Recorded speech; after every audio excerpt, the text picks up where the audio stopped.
You were adopted into that family, and now Rocky is just a stranger to you.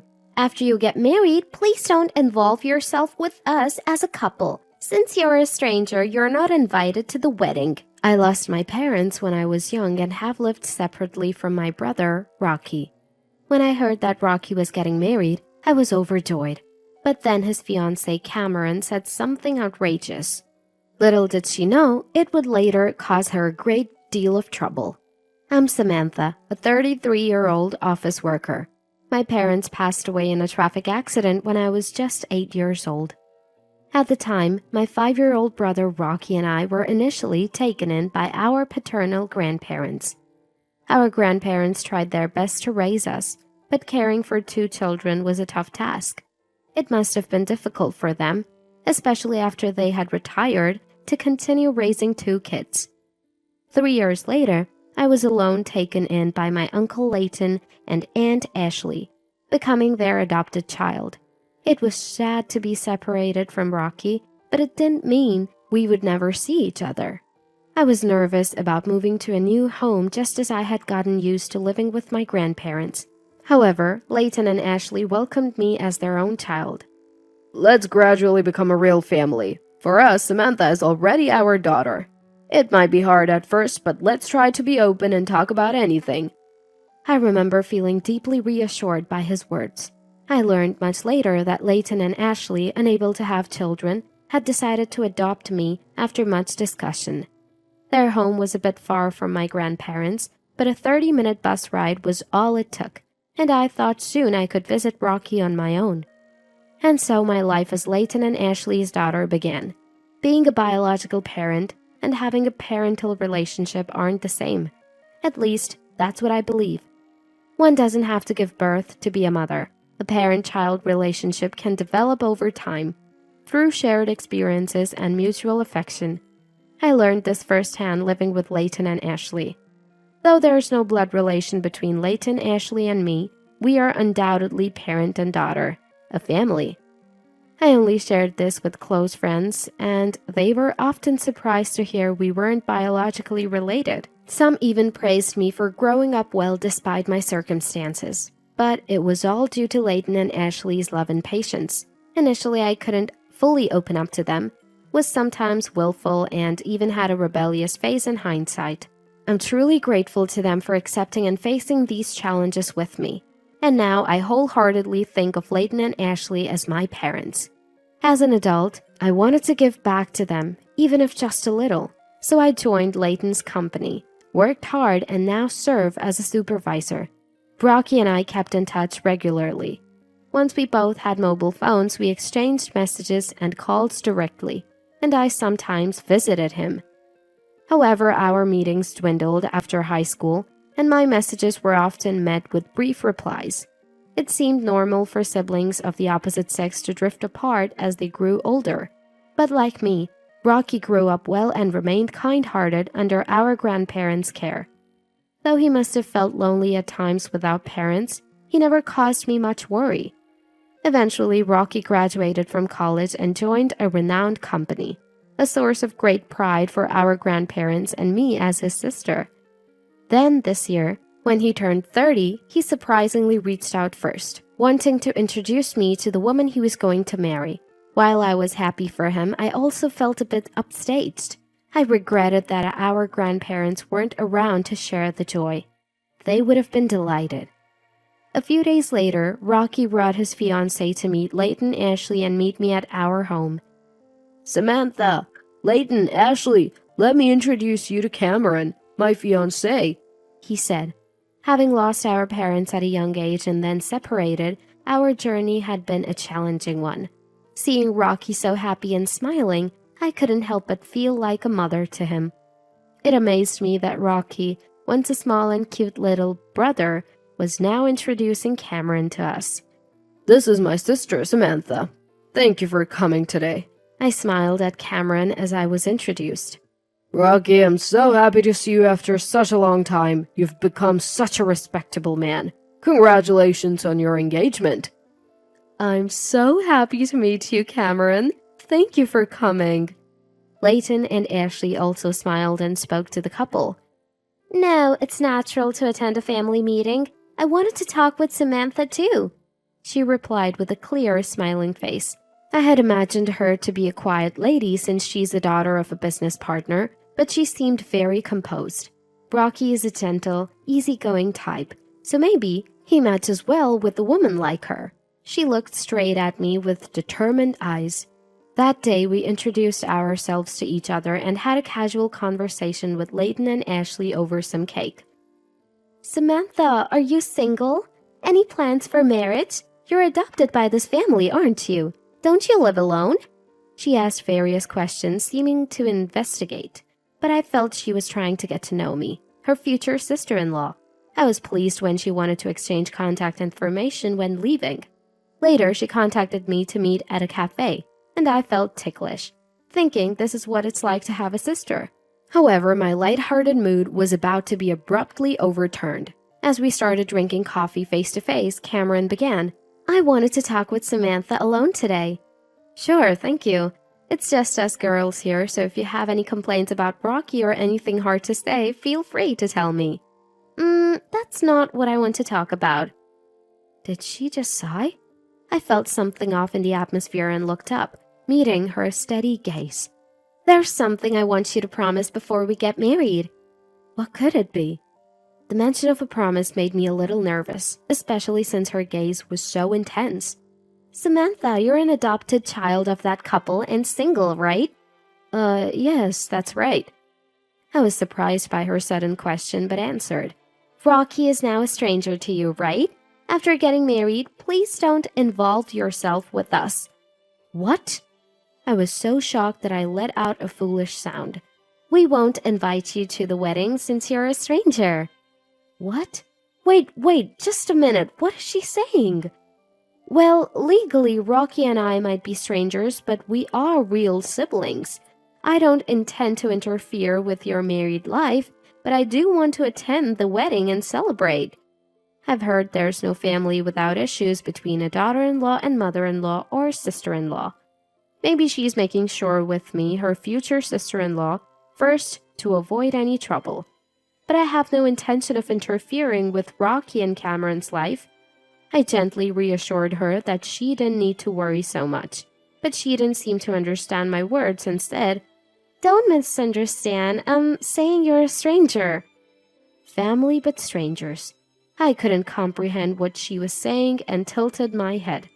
Samantha and Rocky are already strangers, right? Moreover, you're still unmarried and living with such an elderly couple. I'd be troubled if you, a single adoptee, start depending on us in the future. She declared firmly. Such a cold look for a future sister-in-law. Unfazed by my stunned expression, she continued. After the couple passes away, it's out of the question for you to leech off us. Wait a minute. They're still very much alive, so stop saying things like that. Besides, I have a proper job and income. Yeah, barely. If you were unemployed, I wouldn't have even attended the family meeting. She interrupted me and glared. Anyway, you're not invited to the wedding, and don't invite us to your life events either. Just because you're single doesn't mean we'll take on any future support or caregiving. What does she think of me? Sure, I'm single now, but I have a job and savings. Most of all, thinking about a family member's spouse in such a way, I felt dizzy. I understand your feelings, but not even contacting about life events. I think Rocky wouldn't agree. Just because we've seen each other less as adults doesn't mean the family bond is gone. Despite being shocked, I replied firmly, Well, I guess minimal involvement can't be helped, but please gradually become distant. Her casual words made me feel sad. I'm asking this for our happy married life. If Samantha refuses, it'll make marriage difficult. Rocky was the one who wanted to marry. Please think about his happiness. It seemed like an ultimatum. If I didn't agree, she wouldn't marry Rocky. It sounded more like a one-sided declaration than a request. Rocky's proud smile from the other day came to mind. This condition was unreasonable, but I didn't want to ruin Rocky's wedding. Faced with her absurd demand, I had no choice but to remain silent. That night, when I told Layton and Ashley about the day's events, they were incredulous. No wonder. Did she really say that? She seemed so pleasant when we talked the other day. I was surprised too.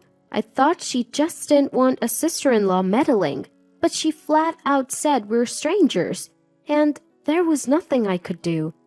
What will you do? Layton asked, concerned. I didn't want to spoil Rocky's happy wedding. I don't agree, but I'll be absent. Once things settle, I plan to meet and celebrate with Rocky alone. I see. But if Samantha is treated like that, we don't feel like attending either. Really? Ashley nodded beside me. Seems like it's her loss, not ours.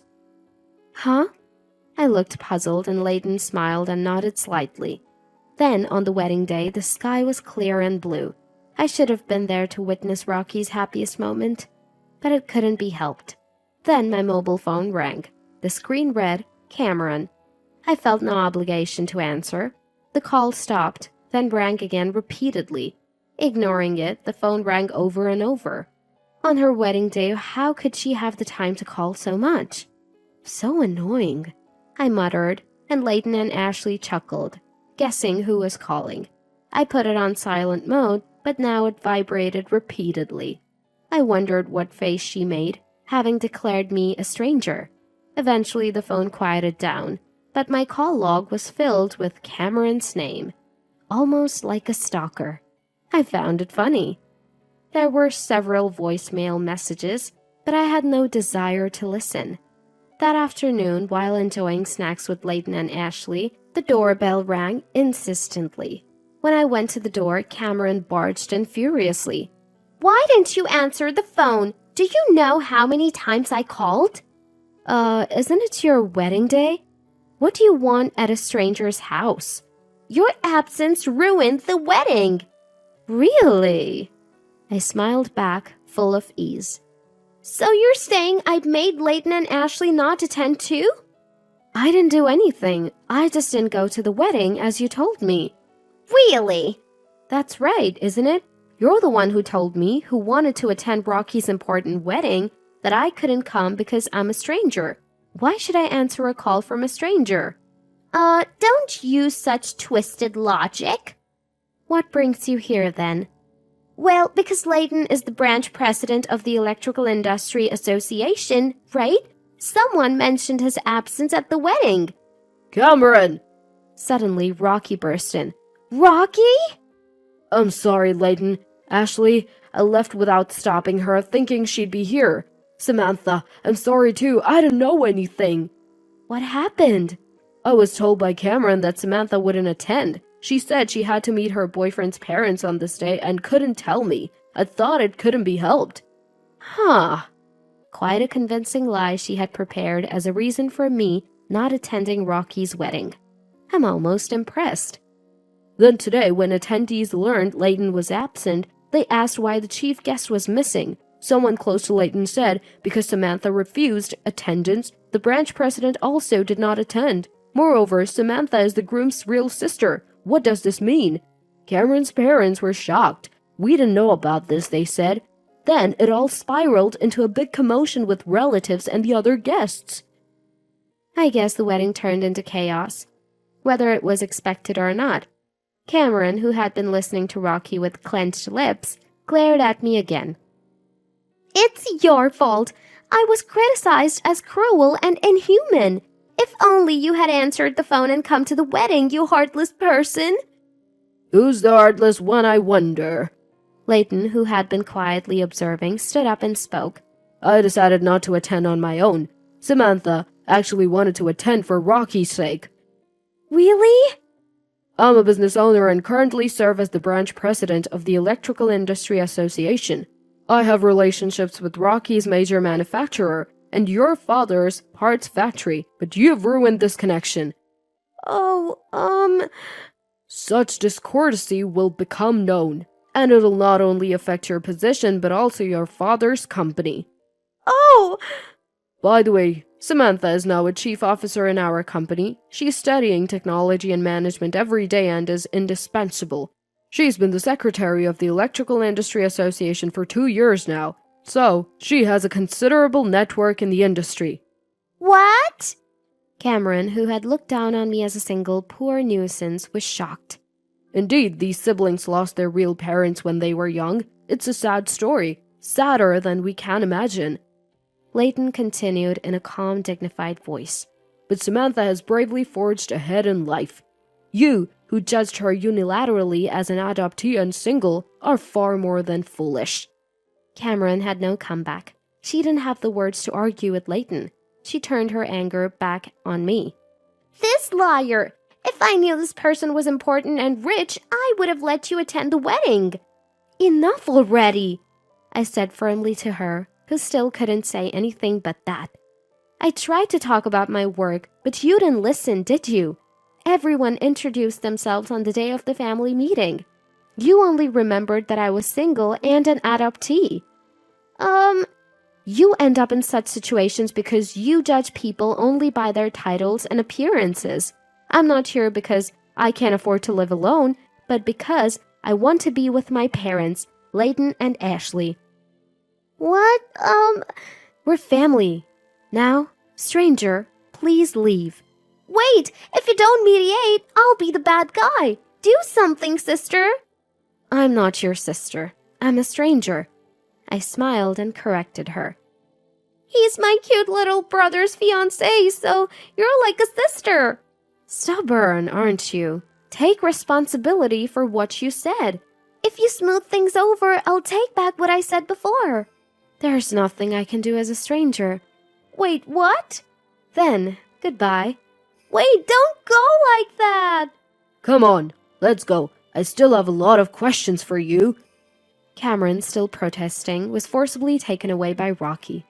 After that, Rocky and Cameron's wedding was called off midway, and Cameron was billed for the cancellation fees. She complained it was unfair, but her parents accepted it was their daughter's fault.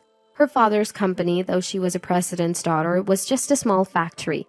Maintaining relations with Rocky's major company and the Electrical Industry Association, where Leighton served as branch president, was vital for the survival of their business.